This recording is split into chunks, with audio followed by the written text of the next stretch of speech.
TV रख के पास पागल हुई सास।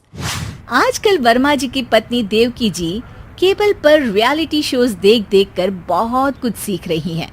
जैसे आज तो वो सुबह सुबह बेसुरे आलाप ले रही हैं। सारे गामा धा। माँ जी, सारे गामा पाधा नीसा होता है। अरे वो तो सब गाते हैं, ये मेरा स्टाइल है। आवाज तो कम कर लीजिए माँ जी, पर्दे फट जाएंगे कान के। ये कहो कि पर्दों में आग लग जाएगी। देखना, मेरी आवाज सुन के जज आग लगा देगी, आग लगा देगी, तू तो आग लगा देगी, ऐसा बोलेंगे। सरिता वहां से परेशान होकर चली जाती है और सास रियाज जारी रखती है। सारे गाओ, सारे नाचो। तभी बाबूजी दुकान से लौटते हैं। अरे देवकी, क्यों तानसेन बनी हुई है? कान से खून निकालोगी क्या? अरे क्या हुआ, रियाज तो करने दो मुझे। इसको रियाज बोलते हैं? ऐसा लग रहा है जैसे घोड़े हिना रहा है। घोड़े पे बैठ के ही बम्बई जाऊंगी मैं तो, जब जज साहब कहेंगे कि देवकी तुम मुंबई आ रही हो। जज साहब, वो अदालत वाले? अरे नहीं नहीं, बड़े लोग हैं, आप नहीं जानते हैं। ओ मैं तो छोड़ चली अपना ये देश, बम्बई मुझे प्यारा लगे। गाना गाती हुई देवकी चली जाती है और बाबूजी अपनी सरफिरी पत्नी के इस संगीत प्रेम की चर्चा करने बहू के पास चले जाते हैं। अरे सरिता बेटा, सुनो तो, ये तेरी सास को क्या हुआ है बेटा? सुबह तो अच्छा भला छोड़कर गया था इसे। सिंगर बनेगी अब वो। सिंगिंग रियलिटी शो में जाने की सुबह से तैयारियां चल रही हैं इनकी। हाँ, अब तो कोयल के सुर मेंढक छेड़ेगा। हे भगवान, सद्बुद्धि दो इसे। इधर बाबूजी भगवान को कहते हैं और उधर राधा रानी प्रकट हो जाती है, देवकी की मोहल्ले की सबसे पक्की दोस्त। क्यों री देवकी, काहे इतना गला फाड़ रही है? कोई चीखने चिल्लाने का कंपटीशन है क्या? अरे ये देख, नया सिंगिंग शो, मैं भी गाऊंगी, हिंदुस्तान के दिलों की धड़कन बनूंगी। अरे इतना बेसुरा गा के दिलों की धड़कन नहीं, दिलों का अटैक बन जाएगी। इससे तो अच्छा है कि नाच ही ले।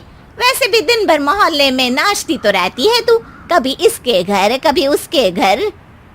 देवकी को समझ में आ जाता है कि उसका गाना किसी को पसंद नहीं आ रहा।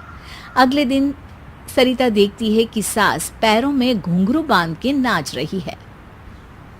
अरे माँ जी, क्या मंजुलिका बनी हुई है आज आप?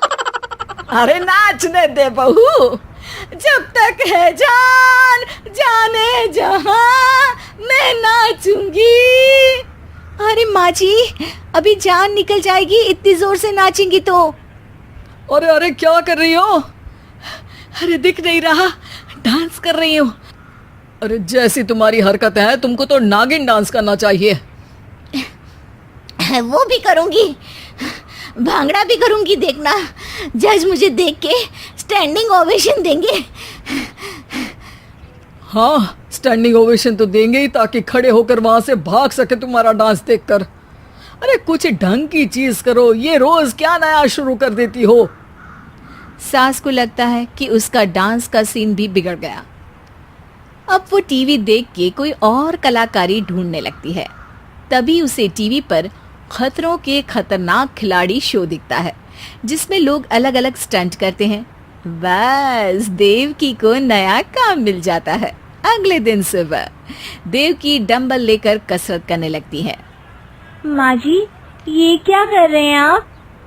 अरे खली जैसे बनकर खलबली मचा दूंगी।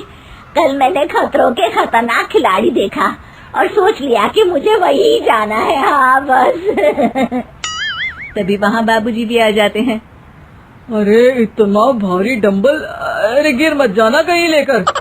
अरे चुप करो, तुमसे कुछ नहीं होता इसका मतलब ऐसा नहीं कि मुझसे भी कुछ नहीं होगा।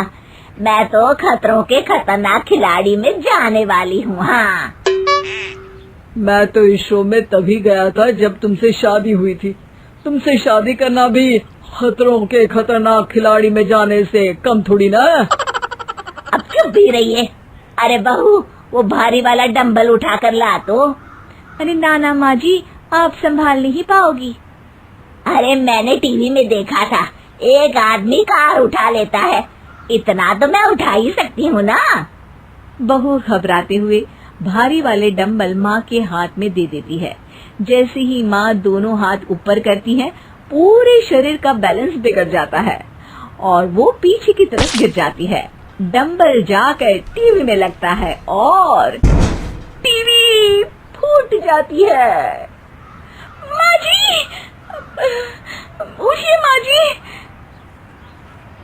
बाबूजी बहुत तेज हंसने लगते हैं। बाबा बाबा, टीवी और बीवी दो टेंशन थे मेरे, आज एक कम हो ही गया। बहू भी सास को उठाते उठाते इस बात पर ताली बजाकर हंसने लगती है और देवकी फिर से गिर जाती है। और इस बार देवकी भी अपनी बेवकूफी पे हंसी रोक नहीं पाती।